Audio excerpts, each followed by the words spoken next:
నమస్తే మిత్రులారా. రీసెంట్గా బెంగళూరులో జరిగిన రేవ్ పార్టీ కేసులో నటి హేమను ఇవాళ అరెస్ట్ చేశారు. చాలామంది తెలుగు సెలబ్రిటీలు ఆ పార్టీకి వెళ్ళారు, ఎంజాయ్ చేశారు, ఆఖరికి అరెస్ట్ అయ్యారు.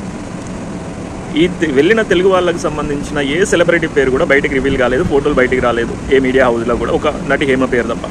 ఆమెనేమో నేను ఇంట్లోనే ఉన్నానని ఆమె చెప్పింది. సరే, ఆమె ఇంట్లో ఉన్నదా బయట ఉన్నా దొరికింది, పోలీసులు దొరకంది అయితే అరెస్ట్ చేయరు, సాక్ష్యం లేదే వాళ్ళు తీసుకోరు.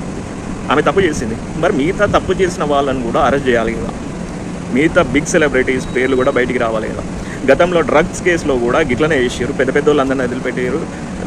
దొరికిన చిన్న చితక క్యారెక్టర్ ఆర్టిస్టులని, చిన్న ఆర్టిస్టులని దొరకబట్టి వీళ్ళే డ్రగ్స్, మొత్తం సెలబ్రిటీ అంతా వీళ్ళే, ఇండస్ట్రీ మొత్తం వీళ్ళే డ్రగ్స్ మాఫియా నడుస్తుంది అన్నట్టు ప్రొజెక్ట్ చేస్తున్నారు. వీళ్ళే దరిద్రుడు అన్నట్టు కూడా ప్రొజెక్ట్ చేస్తున్నారు. దరిద్రుడు ఎవడైతే ఉన్నాడో, డ్రగ్స్ తీసుకున్నట్టు ఎవడైతే ఉన్నాడో, పెద్దోడైనా చిన్నోడైనా ప్రతి ఒక్కటి ఫోటో కానీ బయట తీయాలి, రివీల్ చేయాలి. చిన్నోంది చేసి పైన చేయకపోవడం ఏంది?